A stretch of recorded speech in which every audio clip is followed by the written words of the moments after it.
Je suis Karen Elkaïm et je suis journaliste. C'est un bonheur de vous accueillir aujourd'hui pour vous offrir justement une petite bouffée d'espoir et d'humanité. Et à cette occasion, nous sommes ravis de recevoir Anne Cazobon, que je vais vous présenter en quelques mots. Elle est née en 1979 à Toulon. Elle a fait une fac d'anglais, une licence à Montréal et étudié la langue des signes ainsi que le journalisme. Après 20 ans dans les médias, que ce soit dans la presse écrite ou la radio, elle s'est spécialisée dans le développement personnel et elle propose à la fois le coaching professionnel, le coaching de vie, les constellations familiales ou les cercles de femmes. Possédant 1000 cordes à son arc, elle est à la fois conférencière, auteure et artiste, puisque c'est une véritable enchanteresse du quotidien. Alors, il sera question de ce quotidien aujourd'hui, puisque nous allons rendre hommage aux héros du quotidien qu'elle a imaginé à travers son compte Instagram. Merci à un inconnu, ce livre que vous pouvez découvrir puisqu'il a désormais cette forme-là. Comme vous le voyez, il est coloré, plein de vie, plein de joie à son image, vous le verrez, ou comment remercier tous ces petits gestes et ces mots a priori anodins qui peuvent néanmoins tout changer. Alors, étant interactifs, ces discussions s'adressent à vous, donc n'hésitez pas à nous poser vos questions en mode conversé. On essaiera de les mélanger aux miennes. Je rappelle que Merci à un inconnu est aux éditions Vibert. Bonjour Anne et merci d'être avec nous. Bonjour Keren, bonjour à tous, je suis ravie d'être là, vraiment ravie. Alors on peut le rappeler que justement, il y a aussi un cadeau impliqué dans ces discussions. Est-ce que vous pouvez nous en dire un peu plus?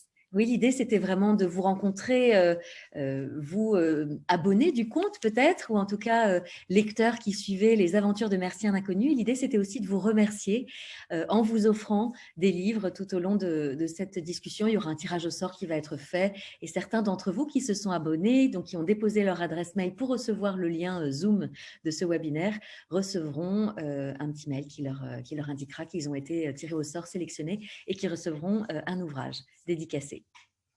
Alors, quand vous regardez en arrière, Anne, est-ce que vous avez envie de dire merci à la vie? Merci à la vie, merci à beaucoup de gens. J'aime bien de temps en temps dans mes accompagnements, je propose une visualisation comme une espèce de méditation autour du film de sa vie.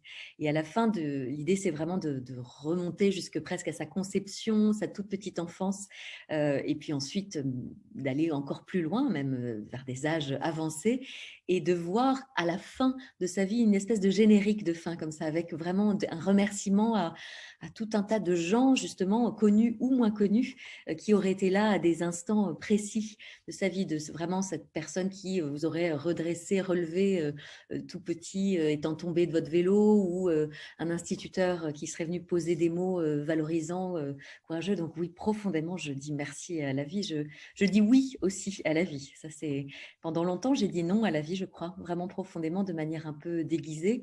Il y a plein de manières de dire non à la vie, hein. Il y a fumer 2 paquets de cigarettes par jour, il y a rouler à 200 à l'heure sur la file de gauche, il y a voilà, ce genre de choses, ce genre de comportements à risque peuvent être des non à la vie. Et à ma manière, en étant un peu extrême ou en me lâchant la main intérieurement, je dirais que j'ai dit non à la vie pendant un certain temps. Donc aujourd'hui, définitivement, j'ai choisi de dire oui. C'est vrai. Alors, l'un des chapitres du livre évoque les anges gardiens. Qui étaient vos anges gardiens à vous quand vous étiez petite? Petite, je dirais que vraiment les enseignants, alors ce ne sont pas tout à fait des inconnus, mais en tout cas vraiment les enseignants, je trouve très important quand on est plus jeune. Et aujourd'hui, à l'âge adulte, j'aime l'idée d'être justement cet ange gardien-là pour d'autres. Mais je trouve très important d'avoir comme des tuteurs un peu, qui peuvent être un prof de piano, une prof de danse, un parrain, une marraine, un oncle, une tante, un cousin éloigné, une dame dans l'immeuble qui vous regarde de loin, qui prête attention. Voilà, des adultes un peu référents quand parfois, voilà, ça ne peut pas être les parents. Je trouve très important d'être aujourd'hui cet adulte-là pour d'autres, pour des enfants plus jeunes autour de moi. Et je crois vraiment que j'ai bénéficié en effet de... Moi, j'ai fait beaucoup de scoutisme. Donc, j'avais des cheftaines de Jeannette comme ça, qui étaient vraiment des accompagnants, j'aime beaucoup le verbe élever, qui m'ont élevé à cet endroit-là. Relevé et élevé aussi. Mmh. Pourquoi vous vous êtes orienté vers les médias et qu'est-ce qui vous a le plus frappé dans toutes ces rencontres avec ces inconnus? En fait, les médias, moi, je rêvais d'être journaliste, même si mon rêve d'enfance, c'est vraiment d'écrire des livres pour enfants, ce qui, je crois, ne va pas tarder aussi dans cet amour des mots. Mais c'est vrai que j'avais très envie d'être journaliste. J'avais monté un journal quand j'étais au lycée. Voilà, voilà, on écrivait là-dedans. Donc, j'aimais ça. Et puis, c'est vrai que chez moi, dans ma famille, ça passait pas trop. Je sentais qu'auprès de mes parents, auxquels j'accordais encore beaucoup de crédit dans ce qu'ils pensaient et ce qu'ils jugeaient de mon avenir professionnel, je dirais, j'avais du mal à faire passer cette idée-là. Et je suis d'abord allée vers la langue des signes, vers le monde des sourds, le monde des muets et vers cet espace un peu de passeuse de messages, euh, qui finalement a été transposé ensuite dans le journalisme, qui était d'une autre manière. En fait, un journaliste, parfois, quand il est derrière son ordinateur et son micro, peut très bien transposer une information, que ce soit une dépêche AFP que je vais ensuite mettre en mots pour un flash info. C'est un peu ça l'histoire. C'est un peu pareil que un texte dit que je vais retraduire en langue des signes avec mes mains, ou un texte ou un discours en langue des signes que ensuite moi je verbaliserai, sur lequel je mettrai des mots pour traduire. Donc il y a cette idée de l'interprétation, de cette espèce de zone d'entre-deux, de ce pont. Ça a toujours été un dénominateur commun. J'ai toujours voulu être un pont entre ce que l'on entend et ce que l'on n'entend pas. Être celle qui allait tendre les micros au dernier rang, un peu vers les derniers rangs des manifestations, vers les glaneurs et glaneuses de marché. Je fais beaucoup de journalisme social, militant presque, vraiment d'aller au Resto du Cœur, d'aller voilà, chez des gens dont on parle peu, vers des prêtres défroqués, vers des soldats un peu oubliés, rentrés d'Afghanistan ou de Centrafrique, qui étaient blessés physiquement et psychiquement, voilà, vers des gens qu'on entendait moins. Évidemment, c'est comme si j'avais tendu le micro vers des sous-parties de moi que j'entendais moins aussi à cet endroit-là. Quelle sous-partie? Des sous-parties que d'abord moi je n'entendais pas, auxquelles je ne prêtais pas oreille, et donc des sous-parties évidemment blessées. J'ai compris bien après qu'en tendant mon micro à des soldats blessés, évidemment je tendais le micro à ma propre soldate blessée intérieure. Et c'est d'ailleurs aussi pour ça que de plus en plus j'ai arrêté, ou que je dirais que l'aventure journalistique s'est arrêtée, parce que pendant un temps, je me suis dit, je rêvais évidemment de faire un très beau reportage à envoyé spécial sur France 2 ou Infrarouge ou un complément d'enquête, une espèce d'enquête comme ça, où enfin je serais reconnue pour mon travail journalistique. Et puis à un moment donné, où j'écrivais un documentaire sur les soldats blessés qui rentrent d'Afghanistan et de Centrafrique, je voulais aller travailler autour de l'équithérapie notamment, de ces soldats qui sont aidés par les chevaux, les animaux, pour se redresser en fait, se remettre dans leur homme debout, ou leur femme debout d'ailleurs, il y a beaucoup de femmes. Et à un moment donné, parce que je continuais à cheminer aussi en thérapie, à me redresser moi aussi, j'ai compris que plutôt que de tendre ces micros à l'extérieur, je pouvais aussi venir presque mettre un micro à l'intérieur de mes vêtements pour venir, voilà, venir voir qu'est-ce qu'il y avait à l'intérieur qui avait tant besoin d'être entendu. Et c'est à ce moment-là vraiment que là, j'ai plongé profondément dans le développement personnel et dans cette idée que bah, si je me change moi, je vais changer le monde. J'aime bien cette phrase de Gandhi qui dit voilà, be the change you want to see in the world. C'est d'abord à moi de changer pour ensuite pouvoir impacter davantage. Donc l'idée, ça a été de revenir au centre. Qu'est-ce qui vous touche le plus dans toutes ces paroles que vous recueillez, que ce soit aujourd'hui à travers toutes les activités que vous menez ou hier en tant que journaliste en allant justement tendre le micro à ceux qui n'ont pas voix au chapitre, à ceux qui sont parfois les invisibles?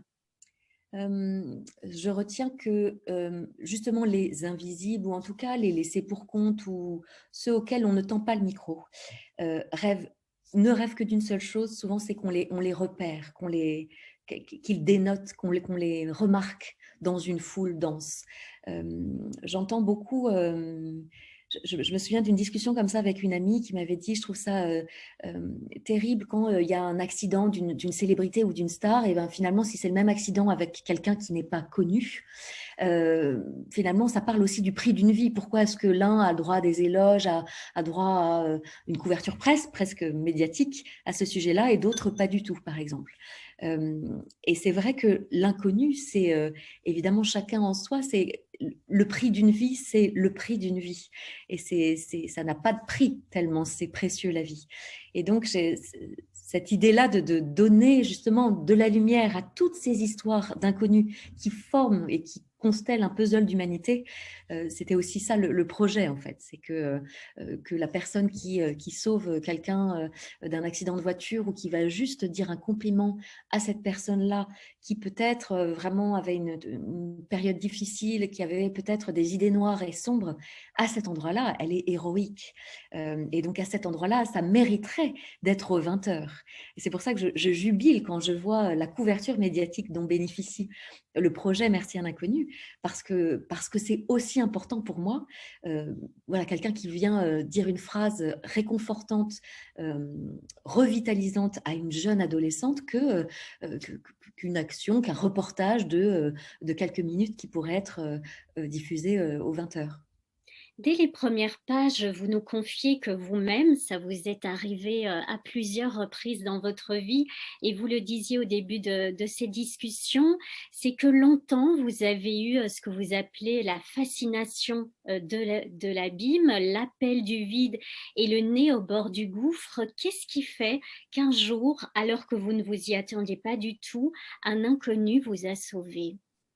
Je crois que vraiment, l'inconnu que j'ai rencontré il y a une vingtaine d'années, que j'ai rencontré de manière très furtive, je crois que ces deux parts-là de grands chagrins, ces deux parts-là très sombres, ont résonné chez lui comme chez moi. En fait, il y a une vingtaine d'années, sur ce quai de métro, je crois que je traversais une grave dépression, vraiment, un endroit qui était très caché à l'extérieur. C'était difficile de le sentir, de le savoir. J'étais ce qu'on appelle un magnifique clown triste, voilà, plutôt très enjoué, avec un masque de façade, mais à l'intérieur, c'était, mon Dieu, abyssal, vraiment une espèce de chute sans fond et sans fin. Et puis, j'avais quand même quelques amis proches qui repéraient ça, qui me disaient, tu sais, Anne, tu dupes un peu, tu crois duper ton monde, mais on est quelques-uns à avoir noté quand même que ça allait pas fort. Mais je donnais le change. Je dirais que voilà, j'arrivais un peu à affronter la vie, parce que voilà, à l'époque, j'étais dans l'affrontement de la vie, il fallait quand même y aller, et je me faisais violence, et surtout pas douceur. Et puis, à un moment donné, je me suis vraiment trouvée dans une forme d'impasse parce que mon ego me disait que j'allais m'en sortir toute seule, que les psys, c'était pour les fous, et que, voilà, je me racontais encore tout ça. Et vraiment, un jour, j'ai choisi d'en finir en me disant que vraiment, j'imaginais que quand tout s'arrêtait, a priori, la souffrance aussi s'arrêtait. Donc, c'était mon équation intérieure et j'ai décidé d'aller sur ce quai de métro. J'avais 23 ans. Et puis, ben, une fois qu'on est sur les quais de métro, j'en menais pas large. Et je me suis vraiment affaissée, effondrée. Et je ressassais cette idée en tête en me disant, allez, 3 petits pas et puis s'en va. Et je vais faire ces 3 pas et ça, voilà, ce sera fini. C'est juste le coup, c'est d'y aller et puis après, ce sera fini. Et il y avait quand même une partie de moi, évidemment, qui retenait. J'étais un peu dans un 51%, 49% qui se faisait la guerre intérieure. Et elle était bel et bien là, la guerre intérieure. Oui et non à la vie, hein, qui s'affrontait à l'intérieur. Et donc, évidemment, cet affrontement-là m'a fait complètement craquer. Donc, je me suis effondrée, je pleurais. Et puis, en même temps, on arrivait à l'heure de pointe où les gens sortaient de l'école, du collège, des lycées, du travail. Et donc, les rames se succédaient et les gens vraiment voilà, sortaient des rames sans vraiment s'arrêter, hein. C'est vrai que les gens qui sont assis comme ça, vautrés sur les fauteuils, les rares fauteuils qu'il y a sur un quai de métro, on s'arrête peu à cet endroit-là. Et puis, complètement repliée sur moi-même, il y avait cette paire de chaussures à côté qui d'un coup est venue et qui est vraiment des chaussures de ville, des souliers d'homme qui sont restés mais qui étaient très très près de moi, orientés vers moi. Donc j'imaginais bien qu'au bout de ces chaussures-là, il y avait un être qui était là et qui devait être a priori un peu penché sur moi. Et puis moi, j'étais dans une forme de transe de sanglots. Et puis à un moment donné, vraiment, c'est comme si ces souliers étaient venus me tirer de cette transe, me tirer de cette torpeur-là, sont restés là. Et puis c'est venu un peu me perturber. Mon Dieu, en fait, cette personne-là reste, en fait. Elle reste, elle ne dit rien, elle reste en silence, en présence. Et, euh, et à un moment donné, ça m'a complètement sorti de ce chagrin-là, en me disant, mais qu'est-ce qui se passe? Est-ce que ça n'a pas l'air d'être des souliers de quelqu'un de la RATP ou d'un policier? Donc c'est vraiment, voilà, quelqu'un, un inconnu qui est là. Et j'ai réussi, au bout d'une une bonne vingtaine de minutes, à me redresser au fur et à mesure, et donc à avoir mon regard qui se prolonge comme ça, qui longe tout son corps pour aller voir le visage de cet homme-là. Et nos regards se sont croisés, mais vraiment une fraction de seconde, où dans ses yeux, j'ai vu qu'il avait compris, qu'il avait vu.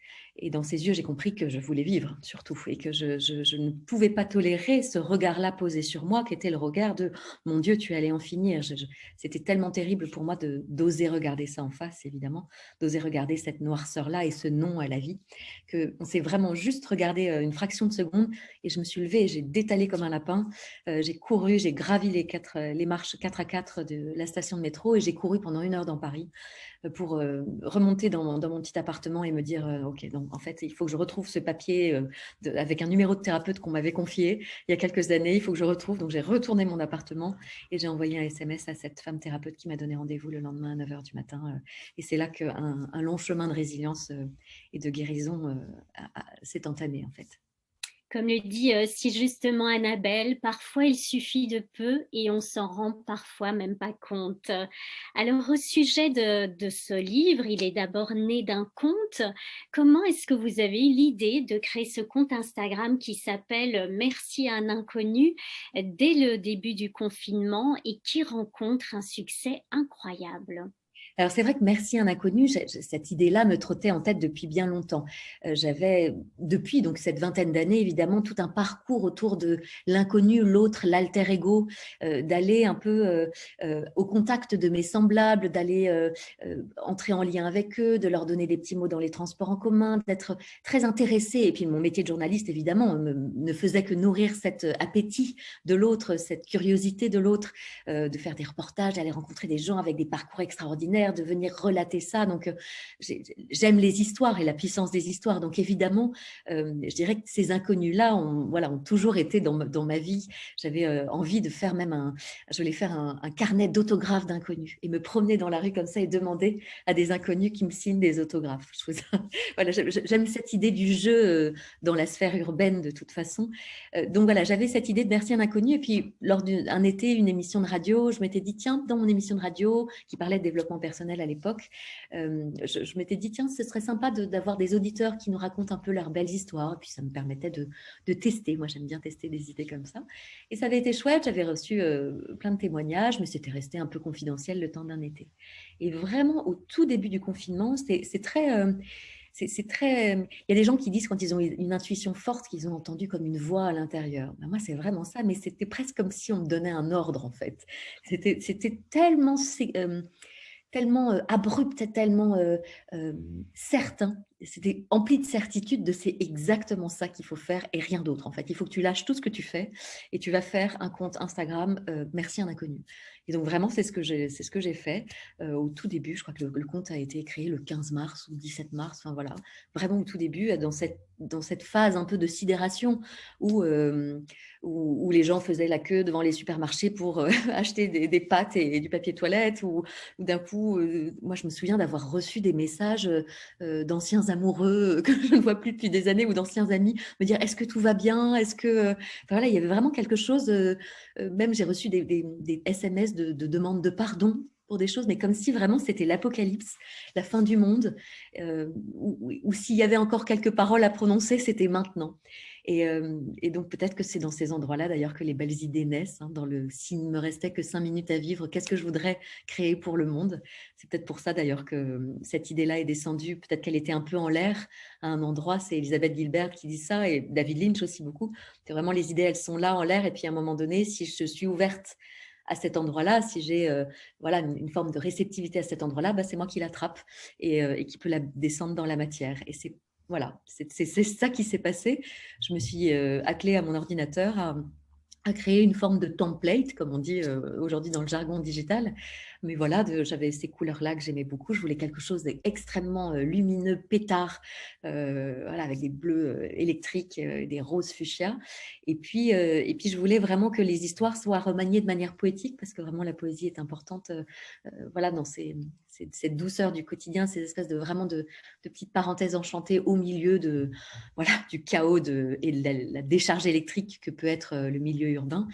Et donc, j'aimais bien l'idée que ce conte-là soit comme une litanie, comme un psaume un peu de à vous l'inconnu qui passait, à vous la femme qui, à vous le jeune enfant qui, voilà, d'être vraiment dans voilà, une ode un peu euh, à tous ces êtres-là qui croisent nos vies et qui font bien plus que juste dire une phrase ou de poser un geste. Comme le dit Mathilde, votre projet est magnifique et nous encourage encore plus au quotidien à tendre la main à nos inconnus. Alors, qu'est-ce qui fait que ce compte Instagram qui compte plus de 200 000 visiteurs aujourd'hui s'est transformé et qui fait que tous ces petits mots, vous en avez fait, comme vous l'appelez, un manifeste éclairé pour le geste désintéressé. Pourquoi ce cheminement du conte vers le livre?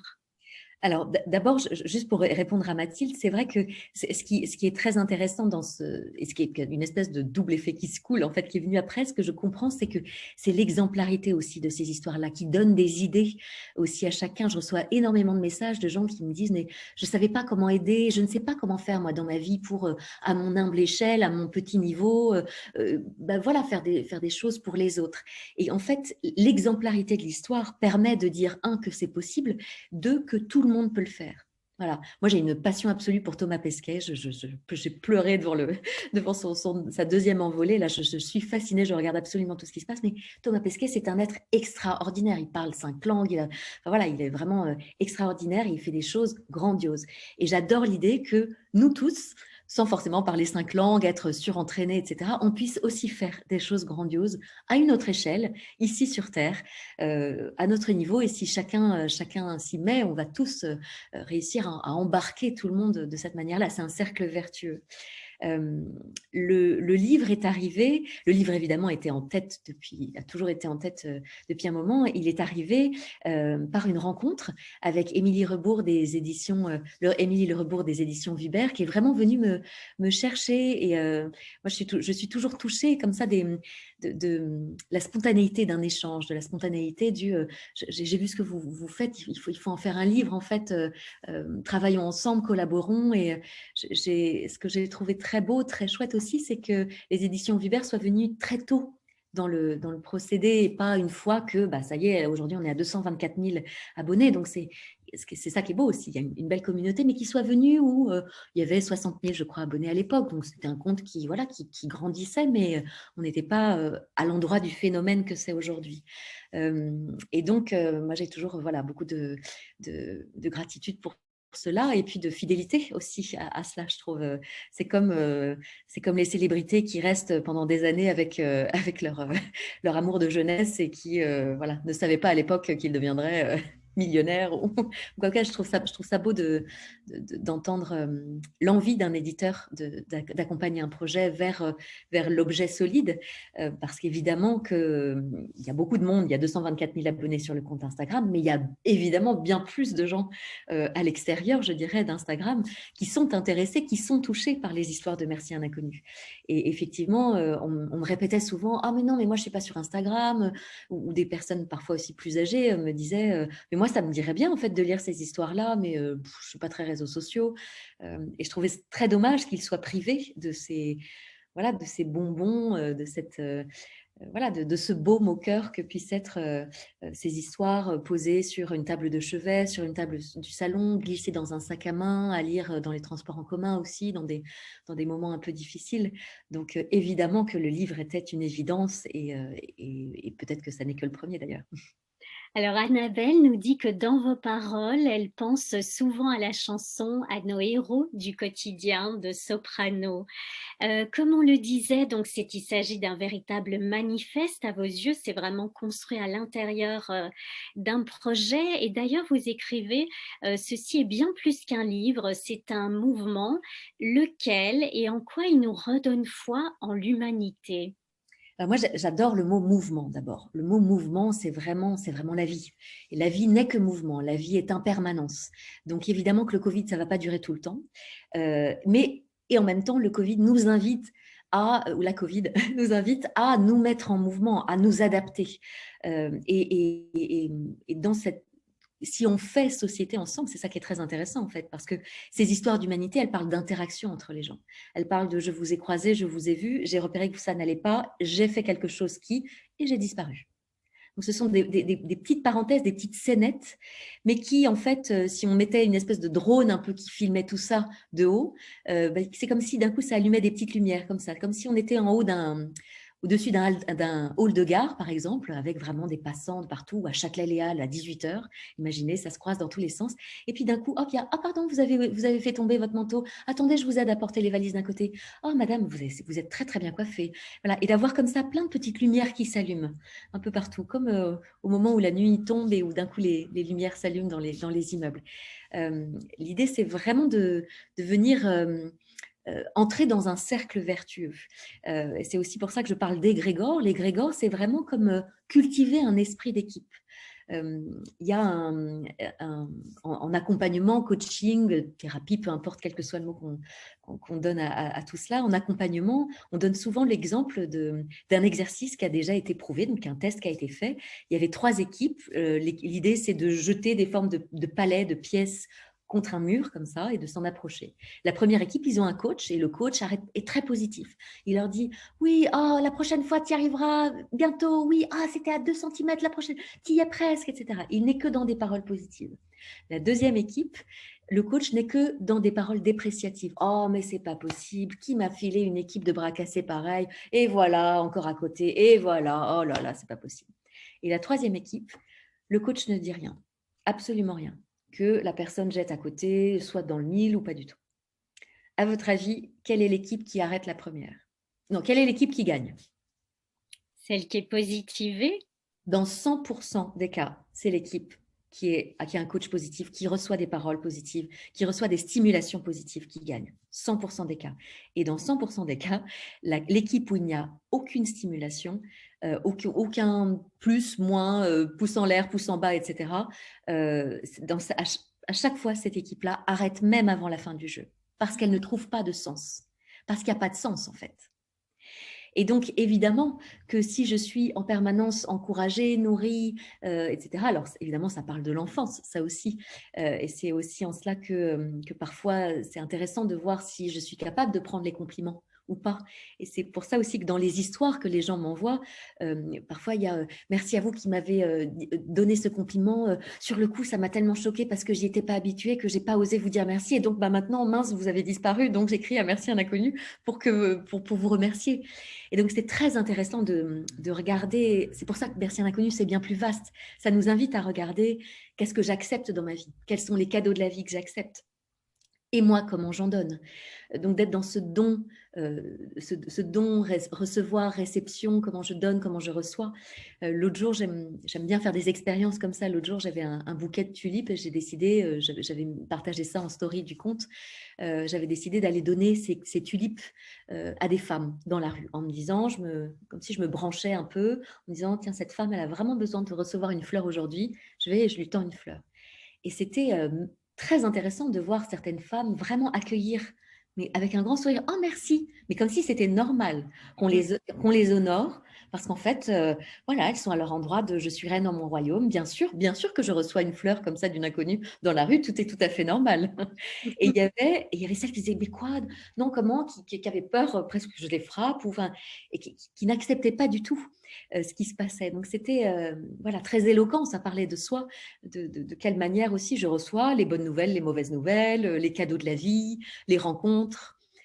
Voilà, sociologiquement, c'est très intéressant. Je me dis vraiment qu'un jour, je vais faire une conférence, mais vraiment pour rentrer dans le détail de Merci un inconnu, de ce que j'aurais appris de l'humanité avec tout ce que ça raconte autour.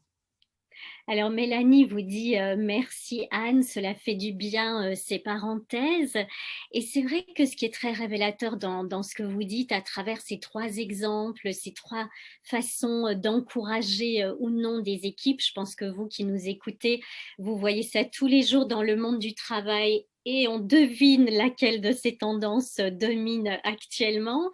Ce qui est intéressant aussi à travers ce livre, c'est que c'est aussi le portrait d'une époque, puisque vous écrivez qu'en cette ère de l'individualisme poussé à son paroxysme, bah, la rencontre avec l'autre devient a priori compliquée et pourtant elle existe et pourtant elle est encore possible. Pourquoi?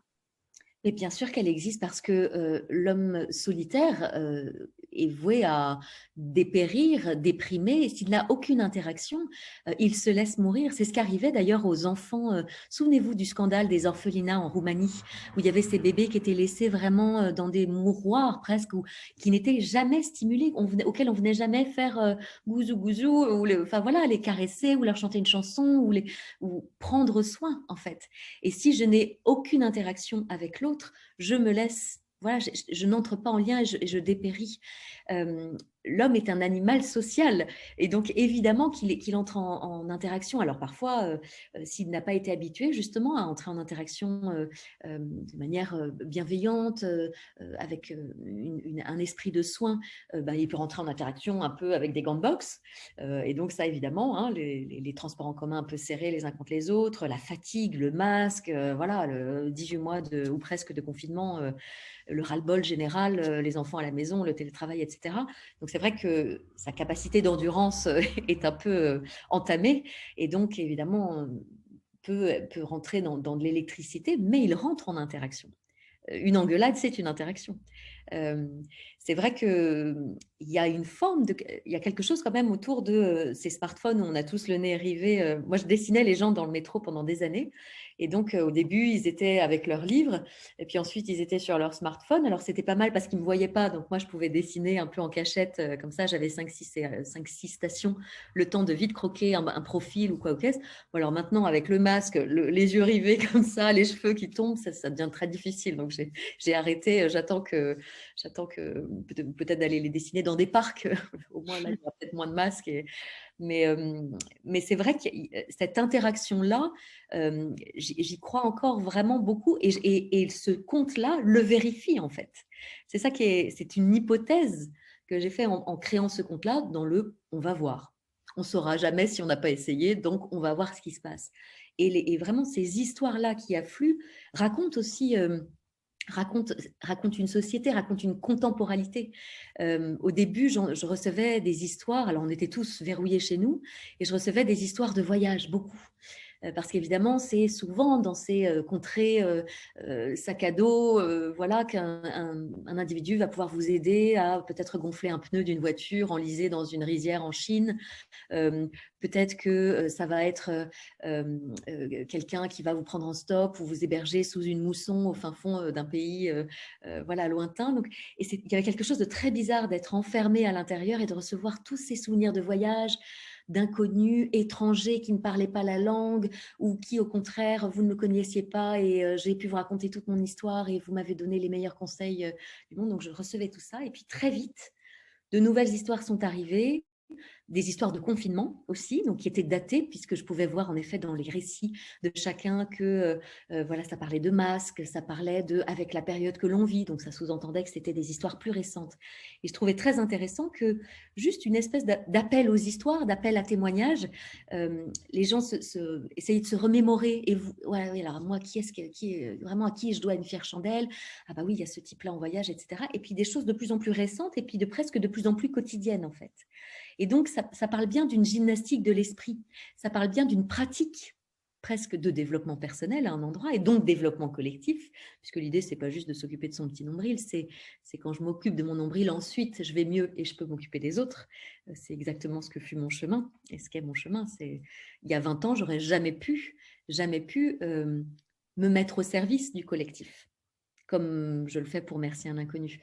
Merci un inconnu, c'est quasiment un mi-temps, voire un trois quarts temps depuis une année. J'ai consacré et je consacre beaucoup de temps, beaucoup d'énergie à tout cela. Et si j'avais été totalement encore affaissée par mes propres chagrins ou ceux venus d'ailleurs, je dirais, je n'aurais jamais eu cette énergie-là. Donc, pour moi, l'idée, c'est de libérer son jeu pour le mettre au service du nous, au service du collectif.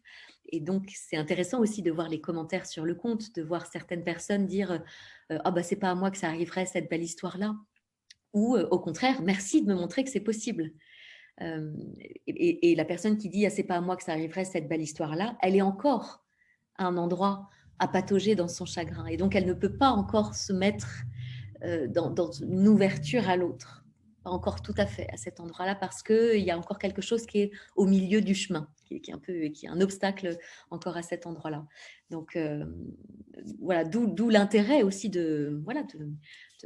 d'aller regarder le lumineux, le beau, et donc moi, c'est vraiment le constat que j'ai fait, c'est que plus j'ai libéré mes chagrins et voilà, et plus j'ai cheminé à cet endroit-là et j'ai déposé mes bagages trop lourds, mes valises un peu émotionnelles, plus les projets que j'ai lancés trouvaient un écho plus large et plus vaste. Comme s'il y avait une sous-partie de moi qui, au départ, me disait « Alors non, tu ne t'occupes pas de quelque chose pour le collectif tant que tu ne t'es pas occupé de toi. Pour l'instant, je mets tout en stand-by, ou même si tu lances ton projet, ça trouvera peu d'écho parce que vraiment, je vais en permanence te rappeler à ton bon souvenir et te rappeler combien il faut d'abord que tu t'occupes de toi pour ensuite t'occuper des autres. » C'est ce qu'on dit dans les avions. Dans les avions, quand les masques à oxygène tombent, c'est d'abord, je le mets sur moi, et ensuite, je peux les mettre sur les autres. Mais si je mets d'abord sur les autres ou sur mes enfants le masque à oxygène, eh ben, alors oui, certes, ils auront un masque à oxygène sur le corps, sur le visage, mais si moi, je suis totalement évanouie à côté, ben, ça ne va pas leur servir à grand-chose. Mhm. Vous parliez justement aussi de cette période très difficile que nous traversons actuellement avec la crise du Covid, avec ce confinement qui se prolonge, avec cette espèce de flou malgré quelques dates qui vont arriver. Qu'est-ce qui vous a le plus frappé dans les témoignages? Vous parliez de patauger dans la tristesse ou le chagrin, que ce soit à travers les messages postés ou à travers les patients que vous recevez. Qu'est-ce qui ressort le plus dans justement ces remontées peut-être de souffrance qui ressurgissent?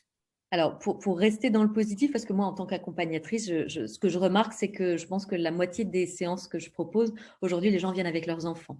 Donc, c'est vraiment, au départ, moi, je n'accompagnais pas les enfants. Et puis, bon, il se trouve que, voilà, c'est comme ça que ça se fait. J'accompagne de plus en plus de familles, même presque thérapeute familiale à un endroit, et que de plus en plus de parents viennent avec leurs enfants, ou lors de séances avec les parents où je suis en Zoom, d'un coup, à la fin de la séance, l'enfant s'invite. L'enfant s'invite, mais comme si il sentait presque, il avait comme un sixième sens à cet endroit-là, qu'il allait pouvoir venir faire passer un message de son mal-être ou de ce qui ne va pas dans sa vie. Et il allait profiter de cet espace-là pour venir dire quelque chose. Et donc, à chaque fois qu'il y a un enfant qui apparaît dans tous ces Zooms où les enfants parfois s'invitaient dans la conversation, et que le parent à chaque fois le vire un peu en disant non, non, attends, laisse, là, c'est maman travaille ou, ou papa est en séance. Au contraire, j'invitais les parents à laisser l'enfant, à lui trouver une chaise pour vraiment qu'il se passe quelque chose, que voilà, moi étant une tierce personne, une discussion puisse se faire, et parfois l'enfant profitait de cet espace-là pour dire des choses qu'il n'avait jamais dites avant. Donc ça, c'est ce que je peux remarquer. Et de l'autre côté, ce qui me touche profondément, c'est que dans cette année où vraiment il y a quelque chose de l'ordre parfois de la déresponsabilisation ou du pouvoir rendu à un Premier ministre qui parle et où on attend tous un peu religieusement qu'est-ce qu'on a le droit de faire, pas le droit de le faire, etc. J'ai trouvé magnifique de lire toutes ces histoires entre guillemets, presque rien à faire du Covid, parce qu'en fait, là, il faut que je vous aide. Parce qu'en fait, il y avait vraiment quelque chose du merci de m'avoir pris en stop, même en temps de Covid, parce qu'en fait, j'étais sous la flotte et j'avais des examens. Et là, merci d'être intervenu. même en temps de Covid. Il y a une jeune fille qui raconte une histoire où elle fait un malaise, une crise d'angoisse dans le bois de Vincennes, et où en fait un couple de retraités vient et lui tend et lui donne en fait la gourde d'eau. Et elle le dit dans l'histoire, elle dit même en temps de Covid, alors que ce sont a priori des personnes à risque, et ils tendent la bouteille d'eau. Donc en fait, c'est cette humanité au-delà de tout en fait qui me touche dans ces histoires-là. Du masque, pas masque, je sais pas quoi, contamination ou quoi ou qu'est-ce, mais il y a quelque chose de... Oui, mais bon, le pire, c'est quoi? C'est qu'elle fasse un malaise ou que potentiellement elle soit contaminée, en fait. C'est ça que je trouve très beau, c'est l'intelligence des situations à cet endroit-là et l'ouverture du cœur malgré tous les conditionnements. Ce qu'on voit qui traverse toutes ces histoires et votre propre parcours, c'est ces périodes de la vie où on peut être dans un tunnel et où néanmoins, vous le rappelez, on peut aussi voir apparaître la lumière. Et Malika, justement, se demande combien de temps vous avez mis à soigner votre dépression, comment vous avez fait pour retourner vers la lumière. Alors, ce que je dirais, c'est que pour moi, je crois, c'est ma croyance, hein, ça n'est pas la vérité, mais ça n'est que ma vérité. Moi, je continue toujours beaucoup de me faire accompagner. Pour moi, c'est un chemin, alors c'est pas un chemin sans fin, mais c'est un long chemin et j'apprends toujours, je trouve très intéressant de toujours libérer des choses, même des fonds de cuve. Je suis un peu dans les fonds de cuve, entre guillemets, aujourd'hui, mais sur des choses parfois enfouies, parfois je ne sais même pas pourquoi, voilà, il y a ce chagrin-là ou ce souvenir-là qui remonte, mais tant qu'il est libéré, tant qu'il n'entrave plus autre chose à la créativité ou au déploiement de ce que je peux offrir au monde, eh ben, c'est bon de venir le libérer là. Mais je dirais que ça prend un certain temps et que la guérison de soi, la guérison du cœur, qui est celle la plus importante, elle se fait, ce chemin-là, il se fait au jour le jour, il se fait auprès de gens dont c'est le métier, donc de professionnels de l'accompagnement. Et puis parfois, de ce que j'ai, en tout cas mon expérience, c'est que parfois on avance un peu, puis il y a un palier, et parfois on se dit oh là là, je patauge, et puis d'un coup il se passe quelque chose, et voilà, ça monte un peu comme ça, en palier. Je me souviens d'un stage. Aujourd'hui, j'anime des stages, mais j'ai moi-même beaucoup participé à des stages et je continue de participer à beaucoup de stages. Et je me souviens d'un stage où vraiment j'étais un peu, ça faisait des années déjà que j'étais en thérapie, mais je trouvais que je pataugeais un peu dans la tristesse. Et je me souviens d'avoir pleuré face à une thérapeute en lui disant, mais en fait, est-ce qu'on s'arrête de pleurer un jour? Est-ce que ça se termine? Est-ce que la cuve de larmes se vide une bonne fois pour toutes? Et c'était une dame très âgée et qui m'avait dit, vraiment, je t'assure qu'un jour, vraiment, ça va bien mieux. Et c'est vrai parce qu'aujourd'hui, je vais bien mieux et que je peux, du coup, à mon tour, accompagner. C'est parce que voilà, ce chemin-là m'a outillée pour tout cela. Évidemment qu'aujourd'hui, à mon tour, je peux transmettre et donner. Et ce que je peux dire, c'est que c'est un chemin, ouais, c'est le plus beau des chemins. Vraiment, euh, j'aime l'idée de faire l'expérience. Et ce que je peux dire aussi de tout ça, c'est que moi, j'ai été journaliste radio, je réponds à beaucoup de podcasts et je fais des conférences aussi, que c'est très important de venir témoigner ou là, de venir partager ce chemin-là, de le raconter. Et en même temps, ça ne remplace pas l'expérience de se faire accompagner par voilà, quelqu'un avec lequel ou laquelle vous sentez qu'il y a un feeling et en lequel vous sentez qu'il y a voilà, de la sécurité et que vous allez cheminer. J'avais une thérapeute qui disait, c'est comme le mot vin, V-I-N, je peux le lire 2 millions de fois et je ne serai jamais ivre. Alors que si je bois 2 millions de verres, évidemment, je serai complètement, complètement ivre. Donc, c'est vraiment faire l'expérience aussi. Euh, moi, j'ai longtemps cru, je le sais parce que je l'ai fait, j'ai longtemps cru que j'allais m'auto-analyser toute seule, que j'allais me guérir toute seule, que j'allais lire des livres et que j'allais écouter des podcasts et que ça irait mieux. Oui, oui, ça m'a fait prendre conscience de plein de choses et en même temps, ça ne remplace pas faire l'expérience du chemin thérapeutique de guérison. Alors, ce chemin, il se fait aussi grâce à des professionnels de la santé, comme vous le disiez. D'ailleurs, il y a Carla qui est étudiante infirmière et qui dit votre page me procure beaucoup de bonheur. Tous ces merci me remémorent parfois, de par quelques similitudes, certains souvenirs que j'ai eus avec des patients. Vos écrits me donnent davantage envie de construire de jolis moments avec des inconnus. Alors, un grand merci. Et dans le livre apparaît aussi à un moment donné mentionné Laurine, qui dit combien elle aime son métier d'aide-soignante et qui apprend plein de choses de ses patients, même si certains sont en train de mourir et qu'elle va les accompagner jusqu'au bout.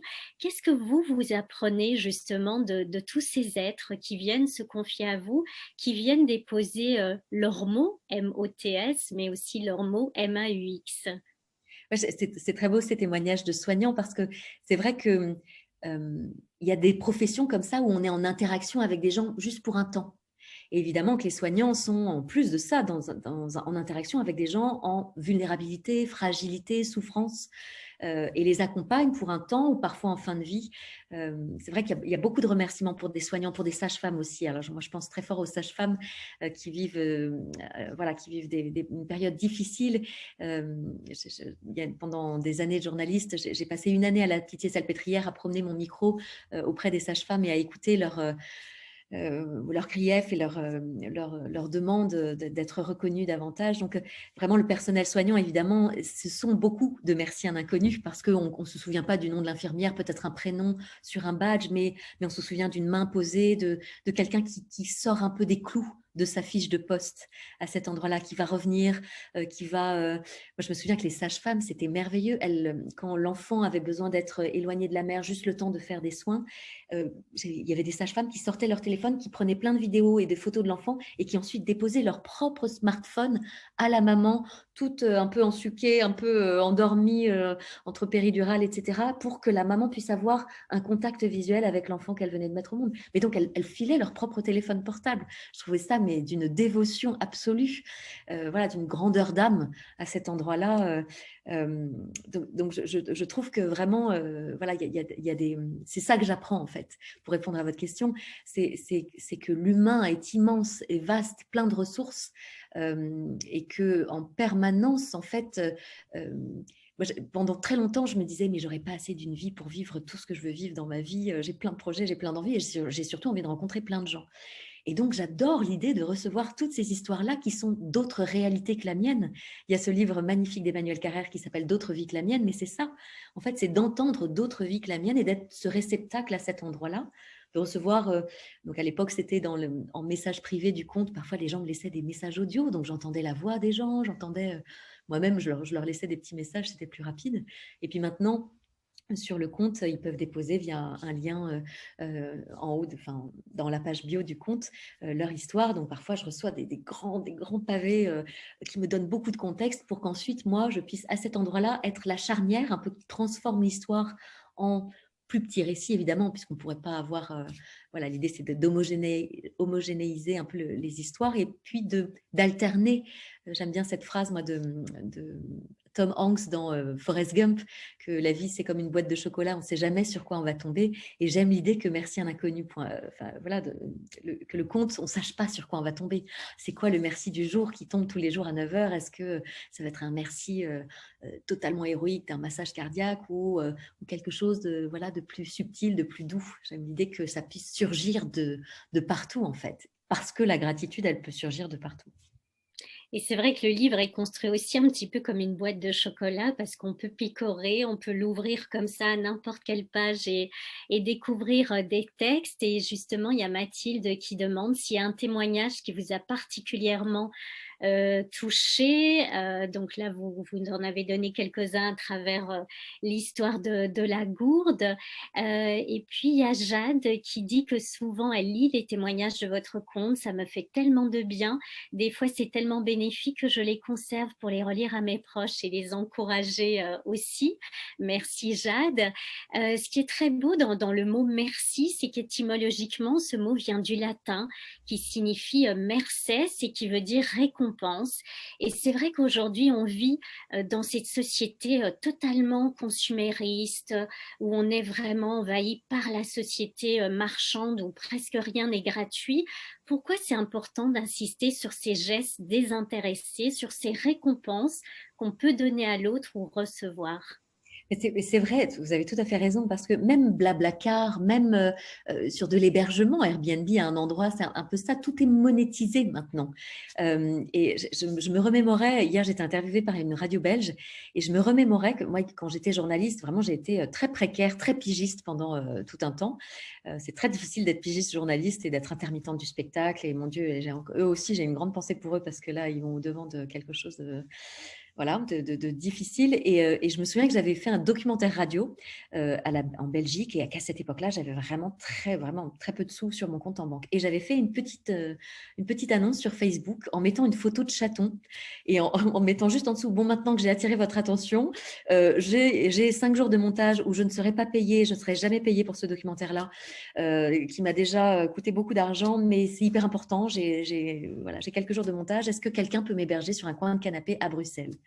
Et en fait, par l'interstice d'amis, de cousins, de je sais pas quoi, il y avait un couple qui m'avait hébergé, qui avait une chambre d'amis, et qui m'avait dit, mais en fait, bon, nous, on a une chambre d'amis, on ne te connaît pas, on vient d'un milieu professionnel tout à fait différent. On s'est dit, on va héberger la petite journaliste parisienne, comme ça, tous les soirs, on se fera un petit dîner, tu vas nous raconter ton métier, etc.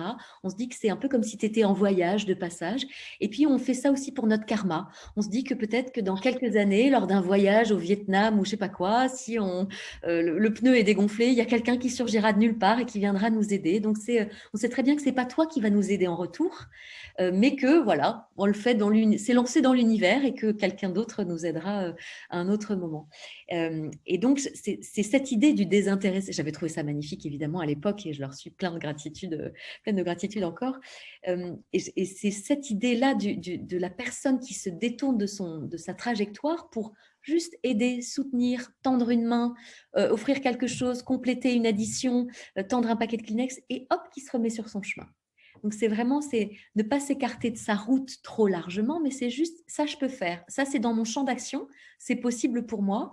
Et puis, bah voilà, je vais pas demander. L'autre jour, j'ai un électricien, j'avais des problèmes d'électricité chez moi, et l'électricien que j'ai eu au téléphone m'a dit, oh, je vais essayer de passer entre deux rendez-vous, et puis si j'arrive à solutionner le truc en 15 minutes, ben écoutez, ça m'aura donné l'occasion de vous rencontrer. Et j'ai trouvé ça mais magnifique. C'est un monsieur qui est auto-entrepreneur, qui court à droite à gauche, il pourrait très bien facturer ça. Et finalement, alors finalement, ça a pris 2 heures, il a dû revenir, donc effectivement, il y a une prestation. Mais j'ai adoré qu'avant même qu'ils viennent, ils se disent, bon ben voilà, ça c'est voilà, c'est ma contribution au monde. Je vais pas toujours monétiser mon savoir-faire. Je trouve ça magnifique. Justement, vous parlez du monde et vous évoquez le fait d'être témoin de la merveille du monde, alors que c'est vrai que parfois on est tellement, on croule sous les mauvaises nouvelles, cette actualité qui nous étouffe depuis plus d'un an.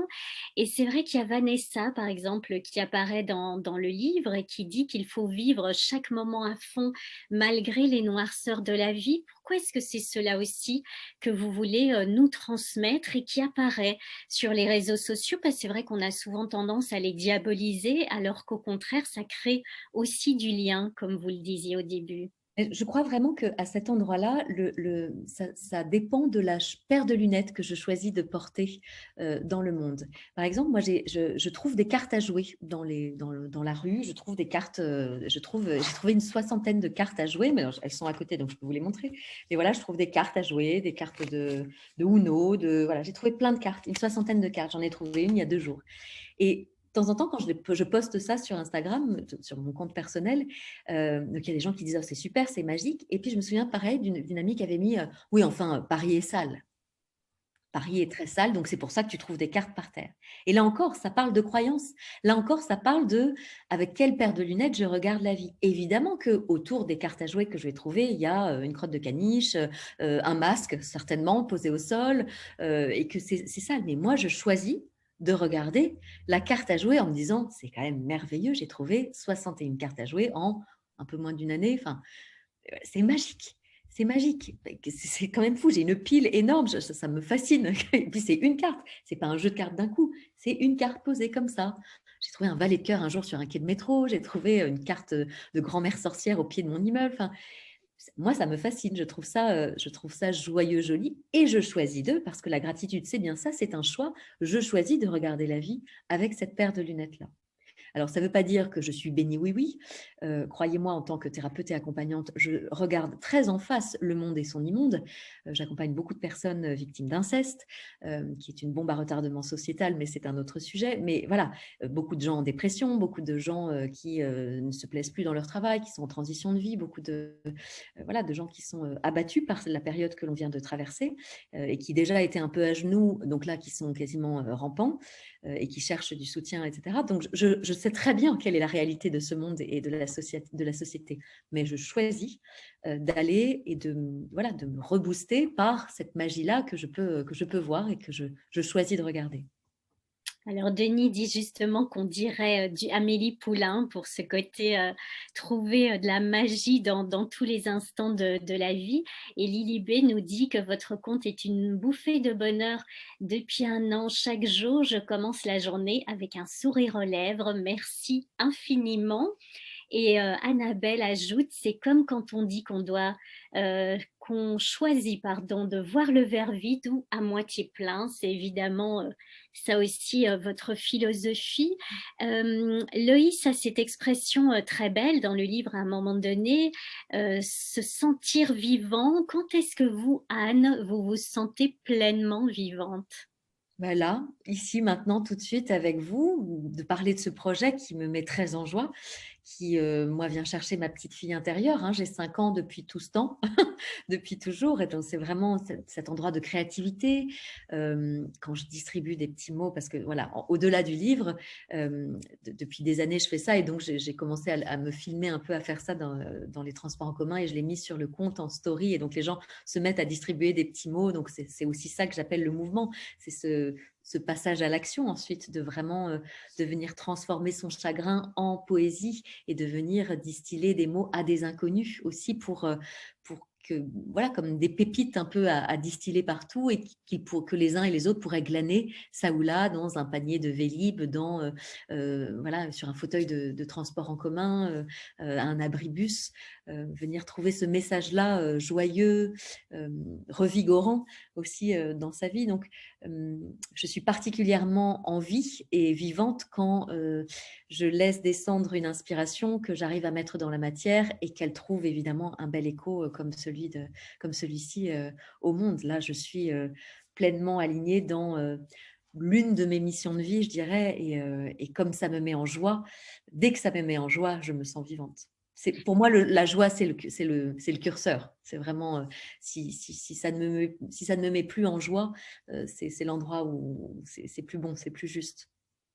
C'est vrai que vous insistez aussi beaucoup sur le fait qu'on peut être co-créateur de sa vie et non pas la subir. Comment est-ce que vous aimeriez pleinement nous transmettre ce message-là aujourd'hui?